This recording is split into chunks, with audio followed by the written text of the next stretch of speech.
रात गहरी होने के बाद ससुर जी ने मेरा दरवाजा खटखटाया और मुझसे बोले कि बहू, मैं बाथरूम में गिर गया था और मेरी कमर में दर्द हो रहा है।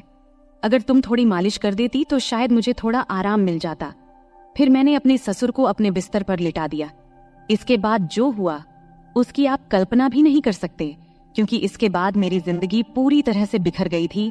हेलो दोस्तों, आज की इस अनोखी कहानी में आप सभी का स्वागत है। शादी के 5 महीने बाद ही मेरा पति अचानक एक दुर्घटना में गुजर गया। मेरे पिताजी ने बड़ी मुश्किल से मेरी शादी करवाई थी, लेकिन 5 महीने के अंदर ही मैं फिर से अपने मायके के दरवाजे पर आ गई थी। मेरे मायके में मेरी माँ नहीं थी, इसलिए मुझे बहुत डर लगता था कि अगर पिताजी कुछ कहेंगे तो मैं किसके आंचल में अपना मुंह छुपाऊंगी। वहां मेरी सौतेली माँ थी, इसलिए डर और भी ज्यादा था। फिर अचानक एक दिन मेरे ससुर हमारे घर आए और उन्होंने मेरे पिता से कहा कि वह मुझे फिर से अपने घर ले जाना चाहते हैं। मेरी सौतेली माँ ने तुरंत ही हाँ कह दिया, लेकिन मेरे पिताजी ने कहा, अब आपका बेटा नहीं रहा तो आप मेरी बेटी को क्यों ले जाना चाहते हैं। इस पर मेरी सौतेली माँ ने पिताजी से बहस करना शुरू कर दी और कहा, इसमें इतना सोचने की क्या बात है। वो कह रहे हैं कि वह उसे ले जाना चाहते हैं तो उन्हें ले जाने दो। उनके घर की बहू है, बेटी की मौत हो गई तो क्या हुआ, वो अपने ससुराल जा सकती है। माँ की इस झगड़े के बाद पिताजी ने बिना कुछ पूछे कहा, अगर मेरी बेटी वहाँ खुश रहेगी तो एक पिता होने के नाते मुझे खुशी होगी, आप उसे ले जाइए। फिर मेरे ससुर ने मुझसे कहा, चलो कपड़े वगैरह लेकर आओ। मैंने अपनी सौतेली माँ के सभी अत्याचार सहते हुए अपने ससुर के घर जाने का फैसला किया। वहां पहुंचने के बाद मैं अपने कमरे में कपड़े बदल रही थी, तभी मेरे ससुर आए और बोले, बहू, एक कप चाय बना लाओ। मैंने जल्दी से रसोई में जाकर चाय बना ली। चाय पीते हुए उन्होंने कहा, तुम्हें पता है इस घर में मैं बिल्कुल अकेला हूँ। मेरा बेटा इकलौता संतान था और तुम्हारी सास भी गुजर गई है, इसलिए मैं तुम्हें यहाँ लेकर आया हूँ ताकि मुझे लगे कि मैं यहाँ अकेला नहीं हूँ। मैंने कहा, पिताजी आप बिल्कुल चिंता मत करें, मैं तो आपकी बेटी की तरह हूँ, हमेशा आपके साथ रहूंगी। फिर मेरे ससुर बोले, मुझे पता है कि तुम मेरे साथ रहोगी, क्योंकि तुम्हारी सौतेली माँ तुम्हें मायके में कभी शांति से नहीं रहने देगी। इस तरह कुछ दिन बीत गए। 6 महीने बाद एक रात मैं अपने कमरे में सो रही थी, तभी देर रात दरवाजे पर दस्तक हुई। मुझे समझ में आ गया कि यह मेरे ससुर ही होंगे, क्योंकि इस घर में मेरे और पिताजी के अलावा कोई और नहीं था। और रात के आधे पहर कौन दरवाजा खटखटाएगा। मैंने सोचा कि शायद पिताजी को कुछ चाहिए होगा, इसलिए दरवाजा खोली। दरवाजा खोलते ही मेरे ससुर ने मुझे पकड़ लिया और बोले, बहू, मैं बाथरूम में गिर गया था, मुझे बहुत दर्द हो रहा है, अगर तुम थोड़ी मालिश कर दो तो मुझे थोड़ा आराम मिल सकता है। फिर मैंने अपने पिता को अपने बिस्तर पर लिटा दिया, लेकिन मैं उनके कमरे से तेल लाना भूल गई। अब मुझे लगता है कि मेरा पति कम उम्र में ही मुझसे शादी कर बैठा और फिर इसी कम उम्र में इस दुनिया से चला गया।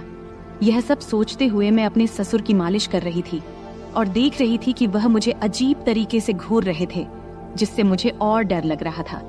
तभी मैं बोली, ससुर जी क्या हुआ, आपको किस जगह पर ज्यादा चोट लगी है, क्या डॉक्टर को बुलाऊं। इस पर ससुर जी ने कहा, नहीं बहू, तुम बस मालिश कर दो, मुझे इससे ही आराम मिल रहा है। उनकी अजीब बातें सुनकर मुझे और असहज महसूस होने लगा। फिर मैं बोली, ससुर जी आप यहीं लेट जाएं, कमर में दर्द लेकर आप अपने कमरे तक कैसे जाएंगे, मैं आपके कमरे में जाकर सो जाती हूँ। मेरी बात सुनकर मेरे ससुर बोले, बहू, इस हालत में तुम मुझे अकेला छोड़कर चली जाओगी, अगर रात में मुझे बाथरूम जाना पड़े तो मैं अकेले कैसे जाऊंगा, इससे बेहतर है कि तुम यहीं सो जाओ। कुछ समय बाद मेरे ससुर उठकर मेरे पास आए और बोले, बहू, मैं तुमसे कुछ कहना चाहता हूँ, अगर तुम मेरी बात मान जाओ तो ही मैं कहूँगा। उनकी इस बात से मेरा दिल बेचैन हो गया। मैं चिंतित होकर बोली, ससुर जी आप कहें, क्या बात है। मेरे ससुर थोड़ा हंसकर बोले, आज की रात मैं तुम्हारे साथ बिताना चाहता हूँ, क्योंकि अकेले अकेले अब अच्छा नहीं लगता। मेरे बेटे के मरने के बाद मैंने सोचा कि फिर से शादी करूंगा, लेकिन फिर सोचा कि तुम्हारी सौतेली माँ तुम्हें उस घर में कभी भी शांति से नहीं रहने देगी, इसलिए मैंने तुम्हें इस घर में लाया। उनकी इस बात से मुझे बहुत असहज महसूस हुआ, लेकिन उनकी बात का विरोध करने की हिम्मत नहीं हुई। मैं अपने कमरे के सोफे पर लेट गई। मुझे नींद नहीं आ रही थी, बहुत डर लग रहा था। ससुर जी ने कहा, बहू, लगता है मैंने तुमसे कुछ गलत नहीं कहा, मैं चाहता हूं कि तुम मुझसे शादी कर लो ताकि कोई कुछ न कह सके। तभी मैं हक्का बक्का होकर बोली, ससुर जी आप यह क्या कह रहे हैं, आप मेरे ससुर हैं और ससुर से शादी कैसे हो सकती है? मेरे ससुर बोले, देखो बहू, मैं मानता हूँ कि कभी मैं तुम्हारा ससुर था, लेकिन तुम्हारे पति को मरे हुए अब 6 महीने हो चुके हैं। अब हमारे बीच ऐसा कोई रिश्ता नहीं है। मैं अकेला हूँ, तुम भी अकेली हो। हम एक दूसरे का साथ दे सकते हैं। उनकी इस बात को सुनकर मेरा मन विचलित हो गया। मैं कुछ कह नहीं पाई। एक ओर सौतेली माँ के अत्याचार, दूसरी ओर ससुर का अजीब व्यवहार। रात बीत गई और अगले दिन सुबह मैं अपने ससुर की बातों को बहुत सोची, अपनी स्थिति का विश्लेषण किया। ससुर का प्रस्ताव मुझे असंभव लग रहा था, लेकिन वास्तविकता मुझे कुछ निर्णय लेने पर मजबूर कर रही थी।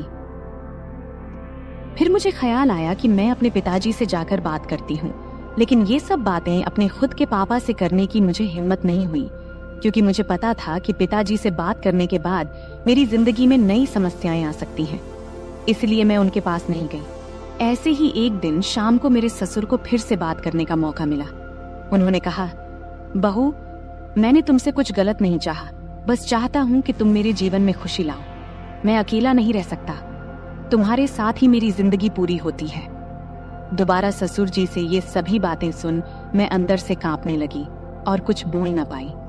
थोड़ी देर बाद ससुर जी खुद ही बाहर चले गए। ऐसे ही मुझे ससुराल में और कुछ महीने बिताने के बाद मेरे ससुर और मेरे बीच एक अजीब सा संबंध बनता चला गया।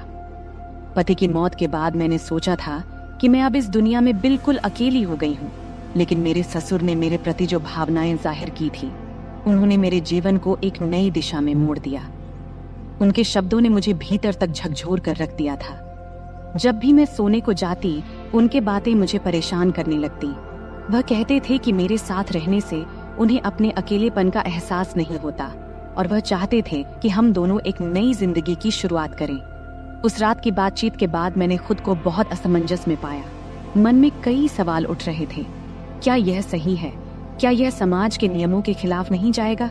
लेकिन कहीं न कहीं मेरे दिल में यह बात भी थी कि शायद मेरे ससुर सच में अकेलेपन से जूझ रहे हैं। मैंने बहुत सोच विचार करने के बाद उनसे बात करने का फैसला किया। एक रात जब घर अड़ोस पड़ोस के सभी लोग सो चुके थे, तब मैं ससुर के कमरे का दरवाजा खटखटाई। उन्होंने दरवाजा खोला और मुझे देखकर थोड़ा हैरान हुए।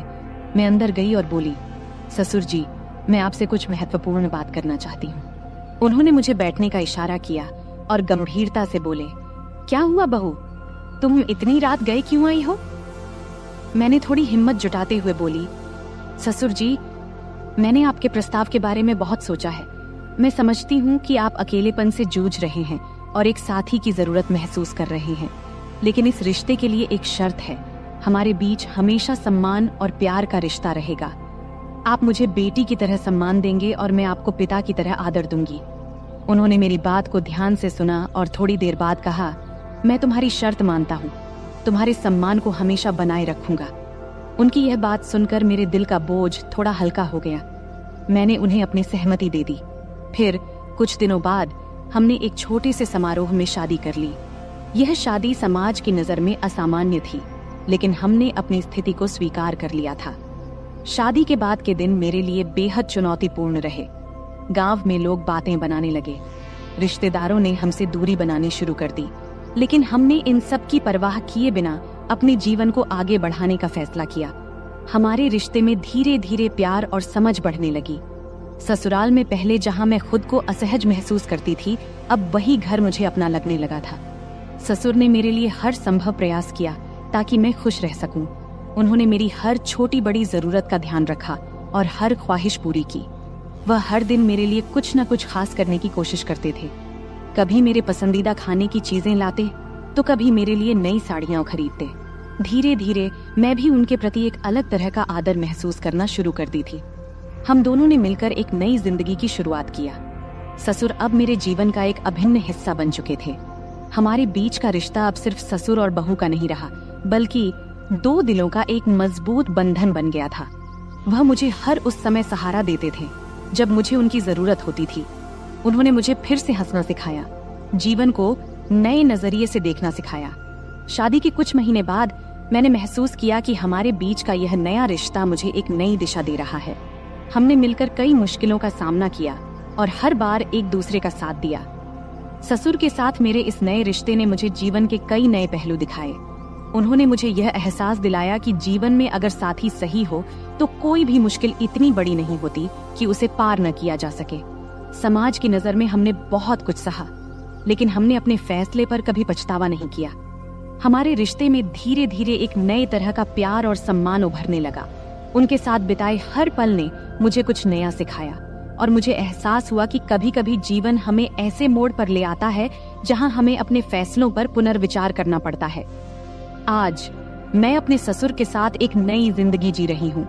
हमारे बीच का प्यार और सम्मान पहले से भी अधिक मजबूत हो गया है। वह मेरे जीवन के सबसे महत्वपूर्ण व्यक्ति बन चुके हैं। उनके साथ बिताए हर पल ने मुझे यह सिखाया है कि जीवन में चाहे कितनी भी मुश्किलें क्यों ना आए, अगर हमारे पास सही साथी हो तो हम हर मुश्किल का सामना कर सकते हैं। इस तरह हमारे बीच का रिश्ता धीरे धीरे और गहरा होता गया। उनके साथ बिताए हर पल ने मुझे यह सिखाया कि जीवन को कैसे नए सिरे से जिया जाए। हमने मिलकर अपने जीवन की हर चुनौती का सामना किया और हर बार जीत हासिल की। अब हमारे बीच का यह नया रिश्ता मुझे एक नई जिंदगी के सपने दिखाने लगा है। तो दोस्तों, ये थी हमारी आज की छोटी सी कहानी। आपको ये कहानी कैसी लगी? कमेंट करके जरूर बताएं। अगर आपको ये कहानी पसंद आई हो तो इसे लाइक करें और अपने दोस्तों के साथ शेयर करें। आगे भी ऐसी ही रोमांचक कहानियों के लिए हमारे चैनल को सब्सक्राइब करें और बेल आइकन दबाना न भूलें ताकि आप हमारी कोई भी कहानी मिस न करें। धन्यवाद। नमस्ते दोस्तों, आज की इस कहानी में आपका स्वागत है। मेरा नाम सुमन है और मेरी उम्र 23 साल है। मैं दिखने में काफी सुंदर हूँ। मैं अपनी शरीर की बनावट से दिखने में थोड़ी बड़ी लगती हूँ। मेरे चेहरे की बनावट आकर्षक है, रंग गोरा है और मेरा शरीर न तो बहुत पतला है और न ही मोटा, बल्कि एकदम मध्यम है। मैं गांव में रहती हूँ, इसलिए दूसरी गांव की लड़कियों की तरह मैं भी ज्यादातर सलवार सूट पहनती हूँ। मैंने केवल 10वीं क्लास तक पढ़ाई की है और उसके बाद से घर पर ही रहती हूँ। बाहर से मुझे बहुत ही सीधी सादी और साधारण लड़की समझा जाता था। मैं इतनी होशियार या चालाक भी नहीं थी।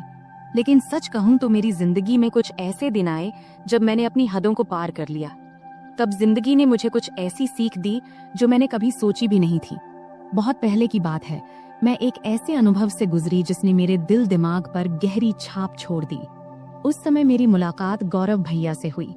मेरे जीवन में उस वक्त बहुत अकेलापन था, लेकिन गौरव भैया के साथ समय बिताना मुझे अच्छा लगने लगा।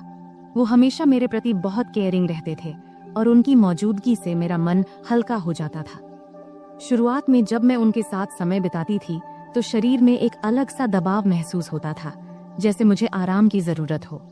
लेकिन धीरे धीरे सब कुछ सामान्य होने लगा। हमारे बीच ऐसा रूटीन बन गया कि जैसे ही मौका मिलता हम दोनों एक दूसरे के साथ वक्त बिताने के लिए बेताब हो जाते। हालांकि जब घर में और लोग होते तो हमें थोड़ा डर भी लगता कि कहीं कोई हमें देख न ले, लेकिन किसी को भी हम पर शक नहीं होता था क्योंकि गौरव भैया मुझे हमेशा दीदी कहकर बुलाते थे। वैसे भी मैं उम्र में उनसे 3 साल बड़ी थी। उस वक्त सर्दियों का मौसम था और सभी अपने अपने कमरों में रहते थे। रात को सब जल्दी ही अपने अपने कमरों में सोने चले जाते थे। तब मैं और गौरव भैया अलग अलग कमरों में सोते थे। एक दिन रात को जब मैं दरवाजा बंद करके सो रही थी तब एक ऐसी घटना घटी जिसने मेरी जिंदगी में एक नया अनुभव जोड़ा। घटना ये घाटी की, हमारे घर की एक सदस्य, मेरी मामी, काफी ज्यादा बीमार हो गई थी। इस वजह से मेरी माँ और मैं मामी को देखने उनके घर गए। तब हमें छोड़ने के लिए गौरव भैया गाड़ी लेकर आए थे। उन्होंने जब पहली बार मुझे देखा तो बोले, आप तो काफी बड़ी हो गई हो दीदी। तब मैं थोड़ा मुस्कुराई। उसके बाद जब गाड़ी में हम मामी के घर जा रहे थे तो उस वक्त रहते में ही शाम के 6 बज गए थे। तब हमें घर पहुंचने में देरी हो गई थी, इसलिए रास्ते में थोड़ा अंधेरा हो गया था। ठंड के दिन था तो 6 बजे ही अंधेरा हो जाता था। जब हम घर पहुंचे तो देखे कि मामा रसोई में खाना बना रहे थे और मामी बिस्तर पर लेटी हुई थी। तब मेरी माँ रसोई में गई और मामा से कहने लगी, जब इतनी परेशानी हो रही थी तो मुझे पहले ही बता देते, इतनी तकलीफ उठाने की क्या जरूरत थी। फिर माँ खाना बनाने में लग गई और मैं मामी के पास बैठ गई। मामी मुझे देखकर खुश हुई, लेकिन उनकी हालत काफी खराब लग रही थी। थोड़ी देर बाद मेरी माँ ने मामी को खाना दिया और अपने हाथों से खिलाया। उसी समय गौरव भैया ने मुझे आवाज दिया। तब मैं उनकी तरफ देखी और पूछी, क्या हुआ भैया? वो मेरी तरफ ही देख रहे थे, जैसे कुछ कहना चाहते हों। उनकी बातों ने बाद में मुझे एक नया अनुभव दिया। रात को जब खाने का वक्त हुआ तो मैं कमरे में गई। जहां गौरव भैया खाना खा रहे थे। उन्होंने मुझे देखते ही कहा, दीदी आइए साथ में खाना खाते हैं। मैंने मना करते हुए कहा, नहीं भैया आप पहले खाइए, मैं बाद में खा लूंगी। लेकिन उन्होंने जोर देकर मुझे बैठा लिया। मैं भी भूखी थी, इसलिए ज्यादा ना नुकुर नहीं की और हम दोनों ने साथ बैठकर खाना खाने लगी। तब हम दोनों ने बहुत मजे से खाना खाया, क्योंकि खाना हम साथ लेकर आए थे। खाना खत्म होने के बाद मैं अपनी माँ के कमरे में सोने के लिए जाने लगी। तभी गौरव भैया ने कहा, दीदी अगर आपको बुरा ना लगे तो आप यहीं मेरे कमरे में सो जाइए।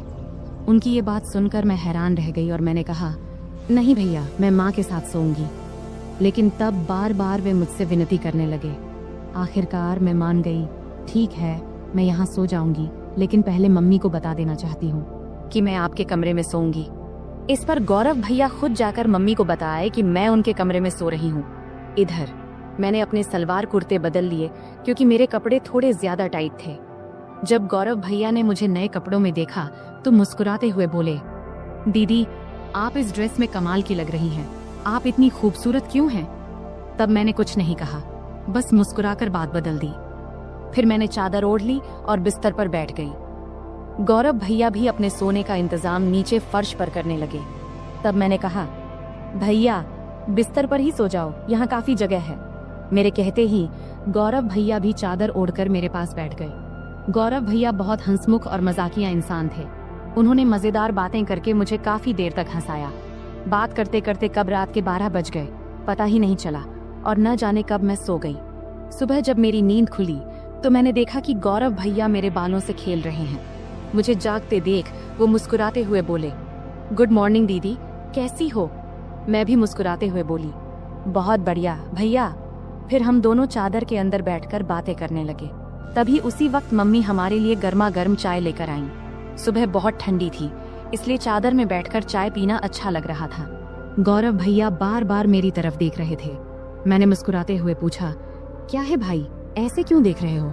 वो मजाक करते हुए बोले, आपकी आंखें बहुत बड़ी और खूबसूरत हैं। सच कहूं दीदी, आपकी आंखों में देखने से मन खुश हो जाता है।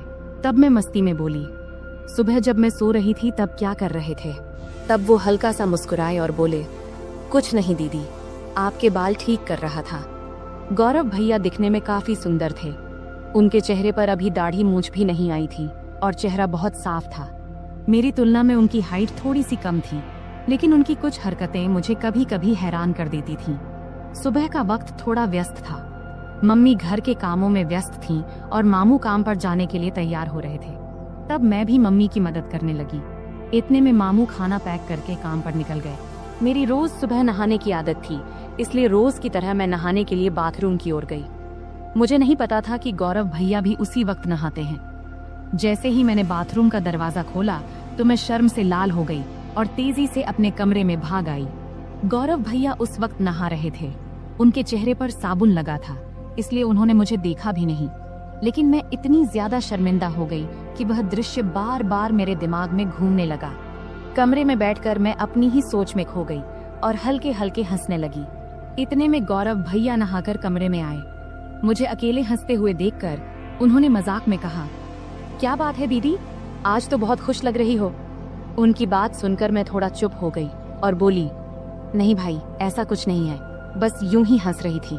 गौरव भैया ने मोबाइल चलाते हुए पास आकर बैठ गए और बोले, सच सच बताओ दीदी, क्या सोच रही थी जो इतनी हंसी आ रही थी?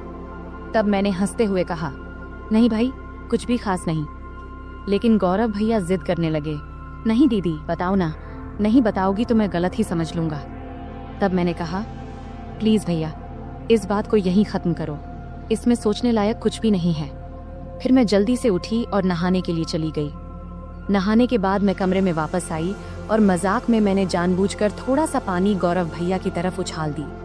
ये देखकर गौरव भैया अचानक उठ खड़े हुए और मेरे बाल पकड़कर मुझे बिस्तर पर बैठा दिया। उनका ये रवैया देखकर मुझे गुस्सा आ गया। मैंने गुस्से में कहा, ये क्या कर रहे हो भैया? और गुस्से में उनका हाथ झटक दिया। इसके बाद गौरव भैया बिना कुछ कहे चुपचाप कमरे से बाहर चले गए। उनका ये व्यवहार देखकर मैं भी हैरान रह गई थी। मुझे खुद पर पछतावा होने लगा कि शायद मुझे ऐसा नहीं करना चाहिए था। फिर जल्दी से मैं अपनी बाल ठीक की और मम्मी के पास चली गई। मामी का ध्यान रख रही थीं उन्हें दवा दे रही थीं और खाना तैयार कर रही थीं। तभी मामी ने मुझसे कहा, जाकर गौरव को बुला ला, उसे गरम गरम खाना खा लेने को बोल दे, वरना ठंडा हो जाएगा। मुझे पता था कि गौरव भैया मुझसे नाराज है। जब मैं उन्हें बुलाने गई तो देखा कि वो छत पर बैठे फोन देख रहे हैं। मैंने आवाज लगाई, भैया नीचे आओ, मम्मी बुला रही हैं, खाना खा लो। लेकिन उन्होंने कोई जवाब नहीं दिया। तब मैं और पास गई और कहा, प्लीज भैया मुझसे नाराज मत हो, मुझसे गलती हो गई, मैं माफी मांगती हूँ। तब भी वो मेरी तरफ देखा भी नहीं और फोन देखते रहे। तब मैंने उनके हाथ को पकड़कर कहा, भैया गलती सिर्फ मेरी नहीं थी, तुमने भी तो मेरे बाल खींचे थे, इसलिए मुझे गुस्सा आ गया था, अब इतना नाराज मत हो। तब मेरी आंखों में आंसू आ गए और मैंने रोते हुए कहा, भैया प्लीज इतना गुस्सा मत करो, अगर मेरी गलती है तो मुझे एक नहीं 2 चांटे मार दो, लेकिन ऐसे चुप मत रहो। मुझे रोता देख गौरव भाई का गुस्सा थोड़ा ठंडा हो गया। उन्होंने धीरे से कहा, ठीक है, रो मत, लेकिन तुम्हें मुझ पर हाथ नहीं उठाना चाहिए था। खैर छोड़ो, चलो खाना खा लेते हैं। तब मैंने कहा, पहले ये तो कहो कि तुमने मुझे माफ कर दिया है। तब वो हंसकर बोले, अरे बहुत हो गया, अब चुप हो जाओ, वरना मुझे और ज्यादा माफिया मांगनी पड़ेंगी। फिर हम दोनों नीचे गए और खाना खाने बैठे। मम्मी और मामी पहले ही खा चुकी थी। मम्मी रसोई का काम खत्म कर रही थी। खाने के बाद मैं मामी के पास बैठ गई और उनके साथ बातचीत करने लगी। मामी की तबीयत का हालचाल लेने लगी। इसी बीच मम्मी ने कहा, हम दोनों पास के घर में मिलने जा रहे हैं, तुम और गौरव यहीं रहो। मैंने गौरव से कह दिया है कि कहीं बाहर न जाए, हम जल्दी लौट आएंगे। फिर मम्मी और मामी बाहर चली गईं और मैं मामी का कमरा साफ करने लगी। तभी गौरव भैया मस्ती करते हुए आ गए। मैंने उनसे कहा, भैया प्लीज मेरे लिए कुछ ला दो। उन्होंने मुस्कुराकर कहा, बोलो दीदी क्या चाहिए। मैंने कहा, मेरे लिए चॉकलेट ले आओ, मुझे बहुत पसंद है। गौरव भैया हंसते हुए बोले, ठीक है, तुम कमरे की सफाई करो, मैं चॉकलेट लेकर आता हूँ। गौरव भैया चॉकलेट लेने चले गए और मैं कमरे की सफाई करने लगी। जब मैंने मामी की अलमारी खोली तो वहाँ मेकअप का सामान रखा देखी। सजने संवरने का मेरा भी बहुत शौक था, तो मैंने मामी का मेकअप इस्तेमाल करना शुरू कर दिया। फिर मैंने मामी के झुमके और गहने पहन लिए और अलमारी से लाल साड़ी निकाल ली। जब गौरव भैया चॉकलेट लेकर वापस आए तब मैं पूरी तरह से सज धज कर नई दुल्हन की तरह तैयार हो चुकी थी।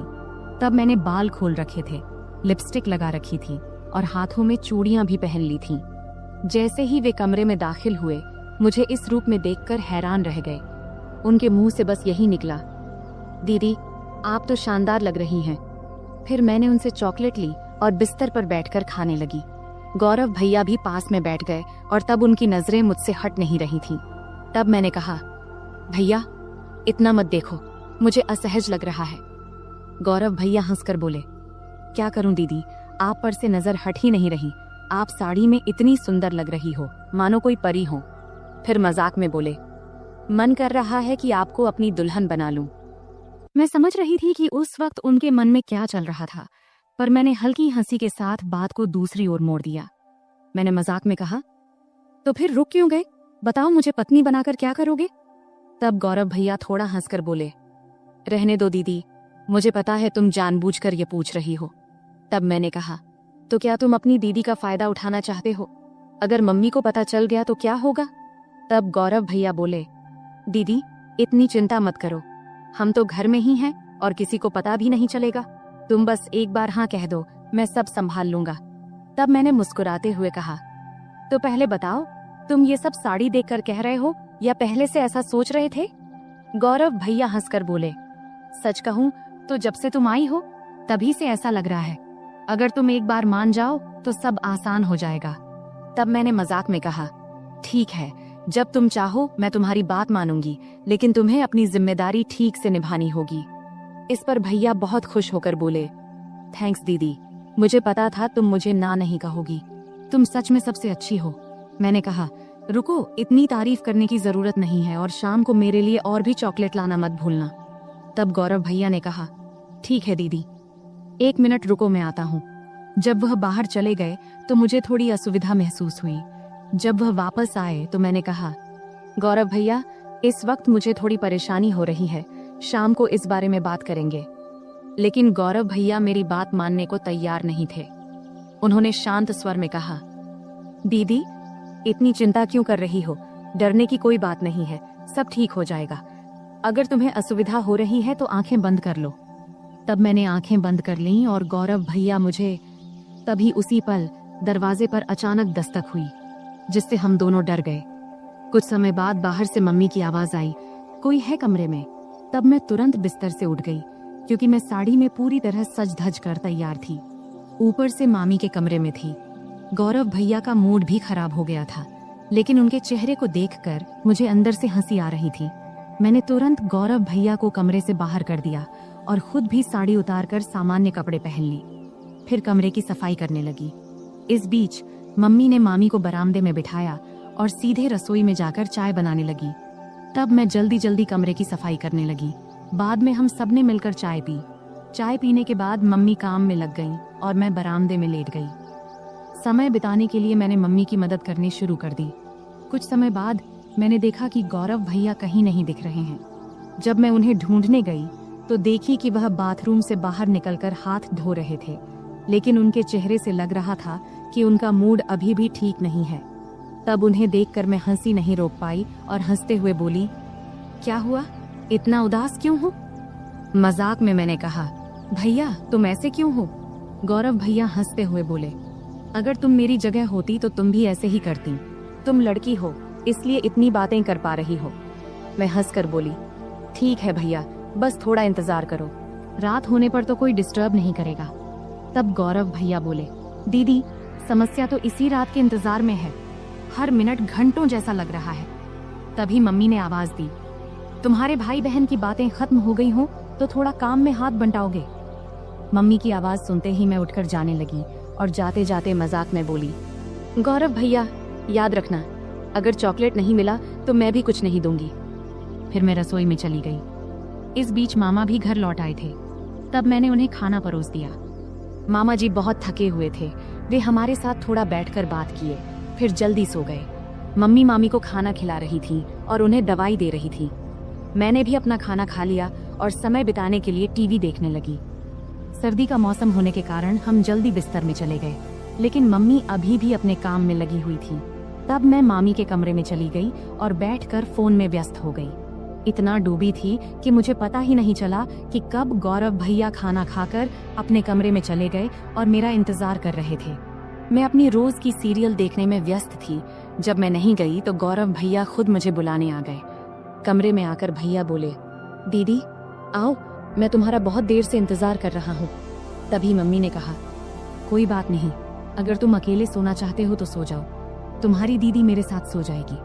मम्मी की बात सुनते ही भैया जल्दी से बोले, नहीं नहीं, हम तो बस बातें कर रहे थे, वैसे भी कुछ दिनों बाद आप लोग चले जाएंगे, फिर पता नहीं कब मुलाकात होगी और दीदी के साथ खेल पाऊंगा। तब मैंने मम्मी को आश्वस्त करते हुए कही, मम्मी भैया सही कह रहे हैं। इसके बाद मम्मी ने कहा, ठीक है, जैसा तुम चाहो, और हम कमरे में चले गए। कमरे में जाते ही गौरव भाई ने जल्दी से दरवाजा बंद कर दिया। तब मैं समझ गई कि भैया अब और इंतजार नहीं कर पा रहे हैं, लेकिन तब भी मम्मी और मामी जाग रहे थे, इसलिए मैंने कहा, भैया थोड़ा धैर्य रखो, सब सो जाएं, फिर बात करेंगे। अगर किसी ने मेरी आवाज सुन ली तो मुश्किल हो जाएगी। भैया बोले, दीदी और इंतजार नहीं होता। तभी मुझे चॉकलेट की याद आई। मैंने कहा, ठीक है भैया, लेकिन पहले मेरी चॉकलेट दो।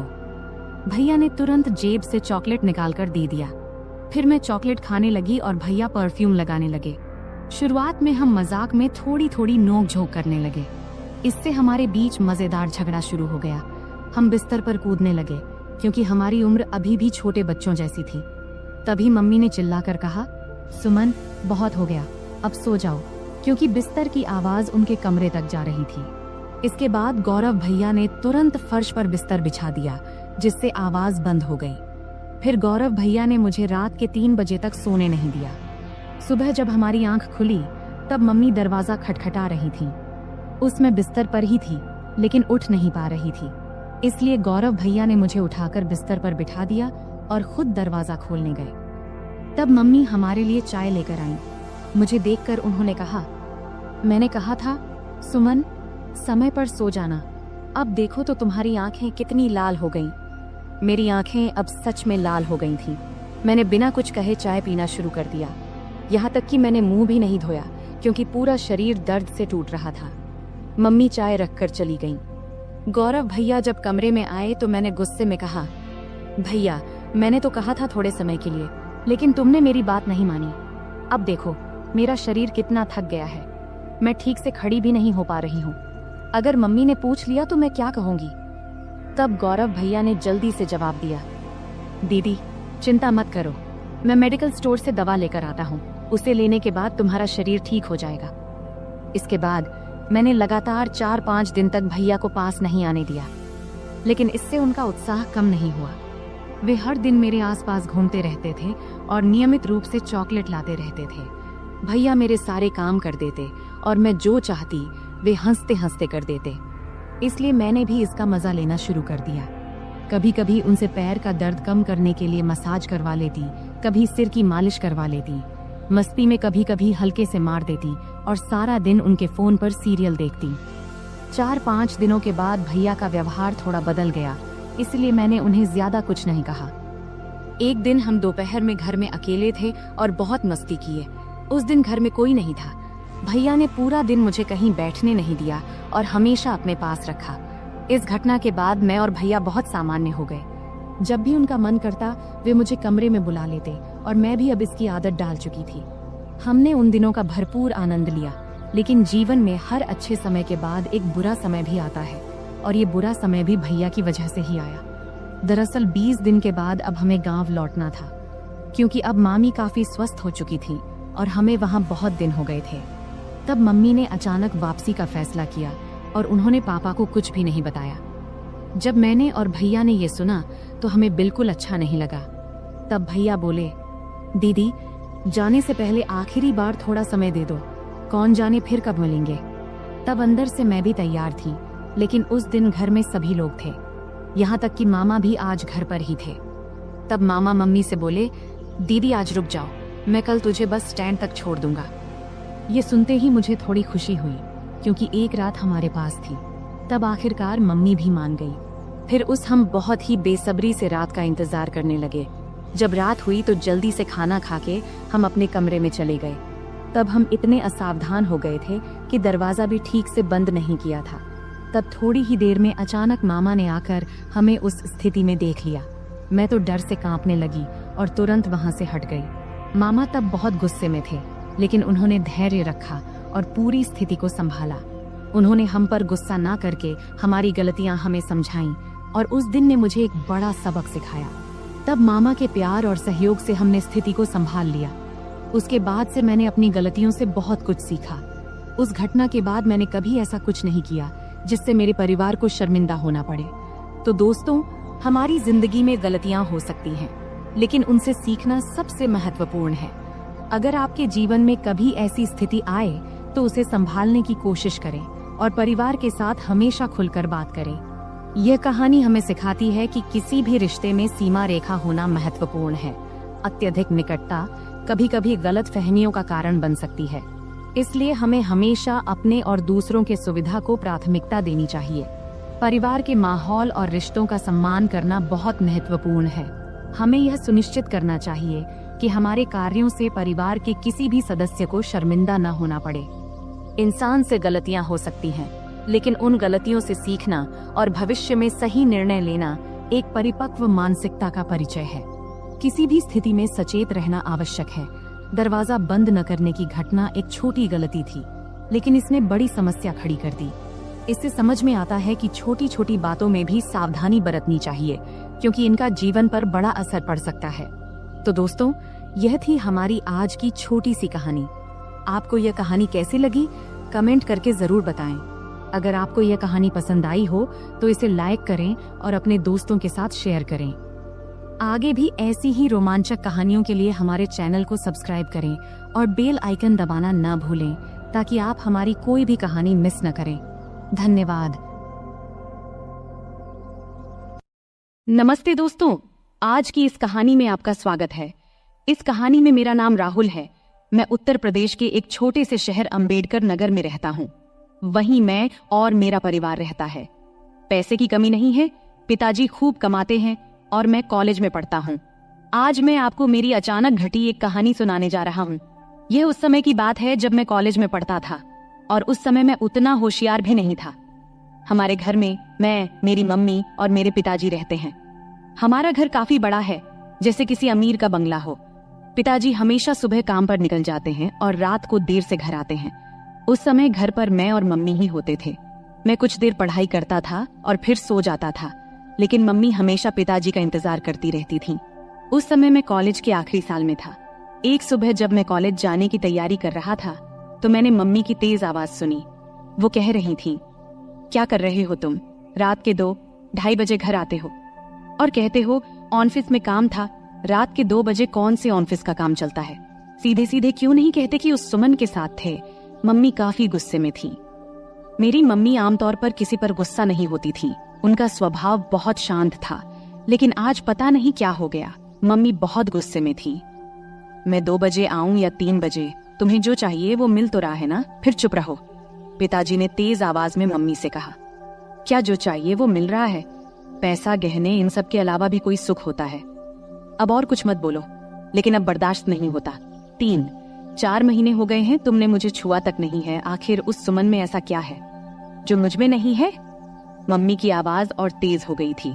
तभी पिताजी गुस्से में बोले, बार बार सुमन मत कहो, नहीं तो क्या करोगे? मम्मी ने उल्टा जवाब दिया। उस समय पिताजी का गुस्सा बहुत बढ़ गया था। तभी अचानक धमाक की आवाज आई और उसके साथ ही मम्मी की चीख से पूरा घर गूंज उठा। मैं तुरंत अपने कमरे से भागकर उनके बेडरूम की ओर गया। जो दृश्य मैंने देखा उसे देखकर मैं सन्न रह गया। पिताजी मम्मी को बेल्ट से मार रहे थे। मम्मी दर्द से चीख रही थी, लेकिन पिताजी रुकने का नाम नहीं ले रहे थे। मैंने बिना कुछ सोचे समझे मम्मी के ऊपर छलांग लगा दिया ताकि उन्हें बचा सकूं, लेकिन पिताजी अभी भी नहीं रुके। जैसे ही मुझे भी 2-4 फटकारें लगी, पापा रुक गए और तिलमिलाते हुए मेरी ओर गुस्से में देखने लगे और फिर घर से बाहर चले गए। फिर मैंने मम्मी की ओर देखा। मम्मी की आंखों से आंसुओं की धारा बह रही थी। मैंने मम्मी को सहारा देकर उठाया। उठते समय मम्मी कराह उठी। मैंने उन्हें बेड पर बैठाया। तब तक उनके हाथ और पीठ पर लाल निशान पड़ गए थे। ये देखकर मुझे पापा पर बहुत गुस्सा आया। कोई इंसान इतना निर्दयी कैसे हो सकता है? कोई अपनी ही पत्नी को ऐसे मारता है भला? फिर मैं जल्दी से किचन में गया, एक कटोरी में तेल और हल्दी मिलाई और मम्मी के पास ले आया। मुझे भी अपनी पीठ पर लगे 2-4 फटकारों की चोट महसूस हो रही थी। मम्मी सुशक सुशक कर रो रही थी। फिर मैंने मम्मी के हाथ और पीठ पर तेल हल्दी का मिश्रण लगाना शुरू किया, जहां उन्हें मार पड़ी थी। कुछ जगहों पर हल्का खून भी आ गया था। मिश्रण लगाने के बाद मैंने कटोरी को एक ओर रख दिया और मम्मी के पास बैठ गया। मम्मी ने मुझे देखा और तुरंत मुझे गले से लगा लिया। फिर वह मेरी गर्दन में सिर छिपाकर जोर जोर से रोने लगी। मम्मी के आंसुओं से मेरा कंधा भीग गया। मैं उनकी पीठ थपथपाकर उन्हें शांत करने की कोशिश कर रहा था। हम दोनों काफी देर तक यूं ही एक दूसरे की बाहों में रहे। तभी मम्मी के हाथ जब मेरी पीठ के निशानों को छूने लगे तो दर्द की तेज लहर उठी और मैं कराह उठा। मम्मी को जैसे ही इसका एहसास हुआ वो तुरंत मुझसे दूर हट गई। फिर मम्मी ने मेरा शर्ट ऊपर उठाया और उसी कटोरी से तेल हल्दी का मिश्रण धीरे धीरे मेरी पीठ पर लगाने लगी। लगाते समय भी वो सुशक रही थी। तू क्यों मेरे लिए बीच में आया? बेवजह तुझे मार पड़ी, मम्मी ने ऐसा कहा। फिर मैंने उनसे कहा, मम्मी, तुम्हारे लिए अगर मेरी जान भी चली जाती तो मुझे कोई दुख नहीं होता, लेकिन उन्होंने तुम्हें क्यों मारा? जब मैंने यह पूछा तब मम्मी मेरी ओर देखते हुए बोली, तुझे बताऊं या ना बताऊं ऐसा सोच रही हूँ। छोड़, पर अब तुझे ये सब जान लेना चाहिए। पिछले 2 साल से तुम्हारे पापा ऑफिस की एक लड़की के चक्कर में हैं। रात को देर से आते हैं और मेरा तो जैसे कोई अस्तित्व ही नहीं है उनके लिए। और मुझे ये बताते हुए भी शर्म आ रही है कि पिछले कई महीनों से उन्होंने मुझे छुआ तक नहीं है। कई बार तो मन करता है कि अपनी जान दे दूं, पर मेरे बाद तेरा क्या होगा, ये सोचकर मैंने ऐसा कदम नहीं उठाया।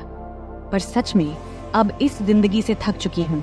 अब मैंने तय कर लिया है, एक ही घर में रहूंगी, लेकिन उनसे कोई भी संबंध नहीं रखूंगी। मम्मी की ये बातें सुनकर मैं सोच में पड़ गया। इतनी खूबसूरत, सुशिक्षित और समझदार मम्मी होने के बावजूद पापा किसी दूसरी औरत के चक्कर में कैसे पड़ गए? मन ही मन मैंने पापा के इस कर्म को दोषी ठहराया। मम्मी वाकई बहुत सुंदर थी। सुंदर चेहरा, नाजुक नाक, गुलाबी होंठ, 5.5 फुट की ऊंचाई, गोरा रंग। वो एकदम किसी चित्र में बनाई गई देवी की तरह दिखती थी। फिर भी पिताजी को उनकी सुंदरता क्यों नहीं दिखती देती थी। उस दिन के बाद से मम्मी ने पापा से बात करना बंद कर दिया। वो मेरे कमरे में मेरे पास ही सोने लगी। पापा महीने में घर का सारा सामान भरवा देते थे और टीवी के पास वाली दराज में 5 से 7 हजार रुपये रख जाते थे। अब तो पापा घर पर खाना भी नहीं खाते थे, वो उस औरत के घर से ही खाकर आते थे और कभी कभी घर आते भी नहीं थे। धीरे धीरे ऐसे ही और 3 साल बीत गए। तब मैं कॉलेज की पढ़ाई पूरी कर चुका था और एक IT कंपनी में काम करने लगा था और अब मैं 24 साल का हो गया था। रोज का व्यायाम और अच्छा खान पान करने की वजह से मेरी सेहत भी अच्छी हो गई थी।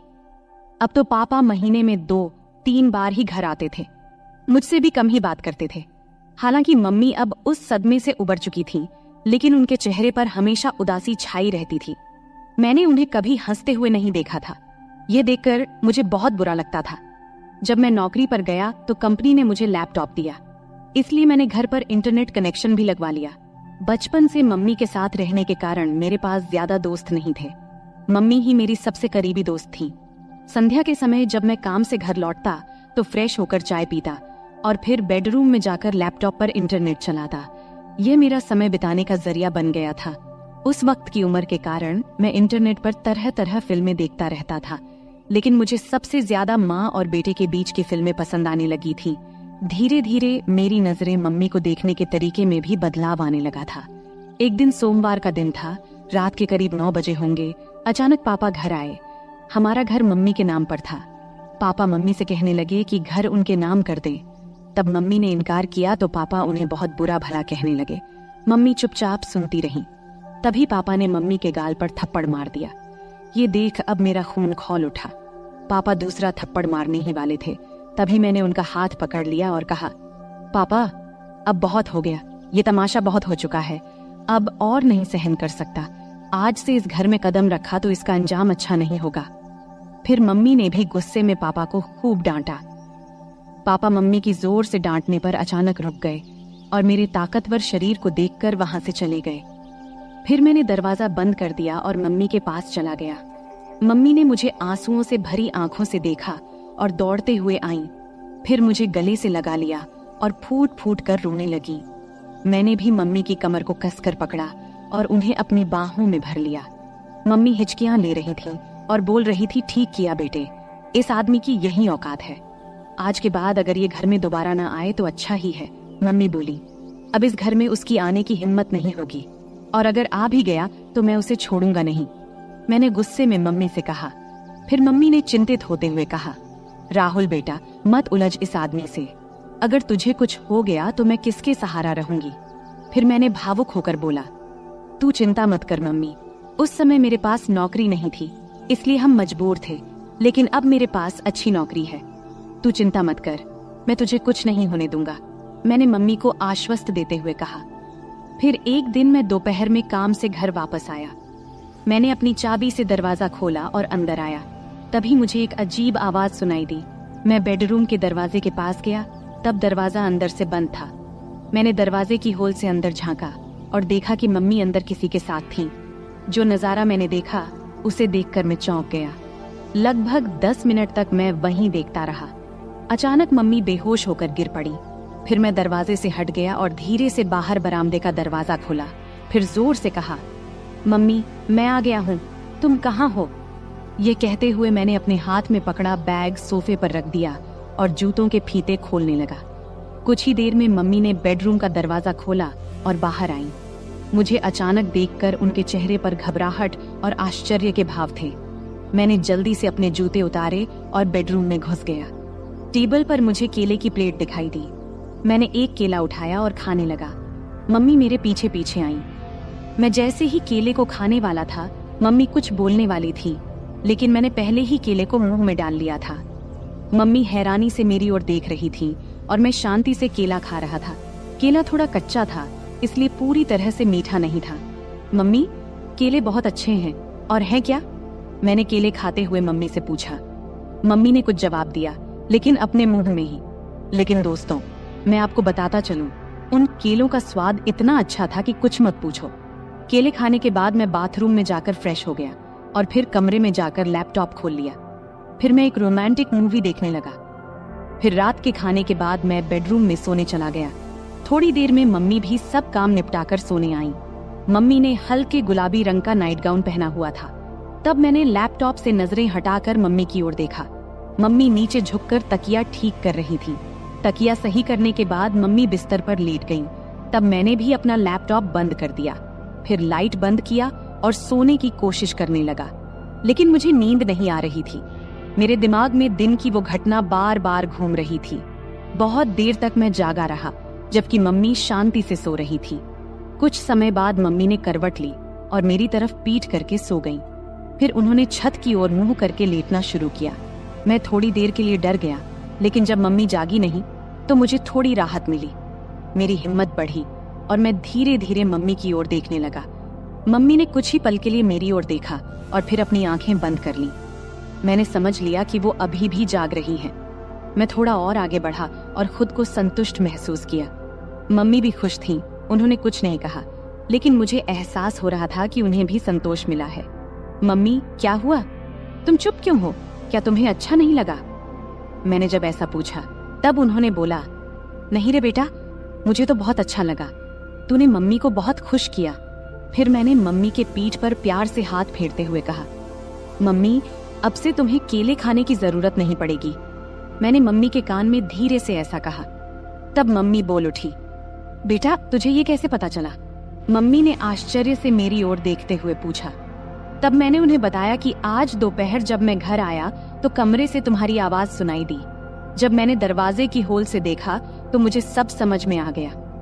तभी मैंने ठान लिया था कि अब से मम्मी को किसी भी चीज की कमी नहीं होने दूंगा। राहुल, मेरे राजा, तू कितना प्यार करता है अपनी मम्मी से। मम्मी भावुक होकर बोली, हाँ मम्मी, अब से तुम्हें मैं किसी भी चीज की कमी नहीं होने दूंगा। मैंने कहा, अब पापा भी हमें सताने नहीं आएंगे और अब वो दोबारा इस घर में कदम नहीं रखेंगे, इसलिए तुम अब चिंता मत करना, हम अब सुख से रहेंगे। मैंने मम्मी को आश्वस्त किया। उस दिन हम दोनों ने सुख और शांति का आनंद लिया और फिर आराम से सो गए। अगली सुबह मम्मी ने सारे काम निपटाए और मुझे उठाने आईं। मैंने जल्दी से तैयार होकर चाय पिया और हम दोनों गपशप करने लगे। तभी हमने देखा कि पापा अचानक से आकर हमारे सामने खड़े हो गए। तब मम्मी ने पापा से पूछा, अब क्या चाहिए तुम्हें? एक बार कह दिया कि हम ये घर नहीं देंगे तो फिर क्यों आए हो?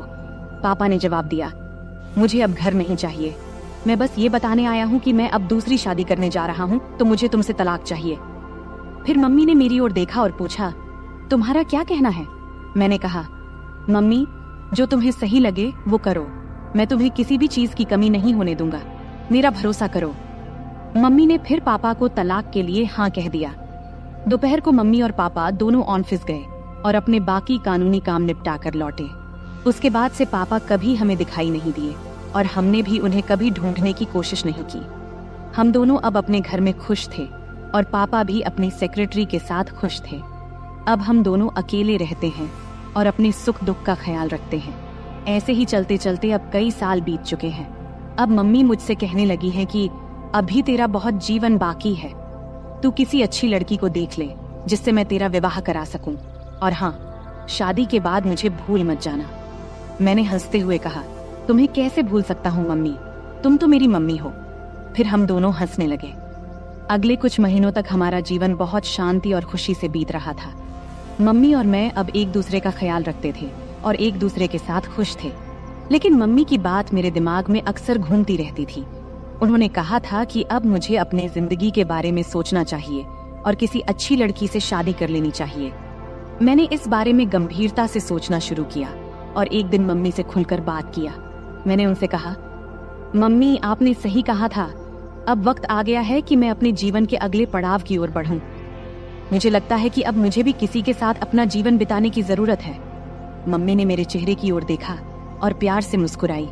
फिर उन्होंने कहा, बिल्कुल बेटा, मैं हमेशा चाहती थी कि तू अपनी जिंदगी को खुशी और प्यार से भर ले। मैं तेरे लिए बहुत खुश हूँ।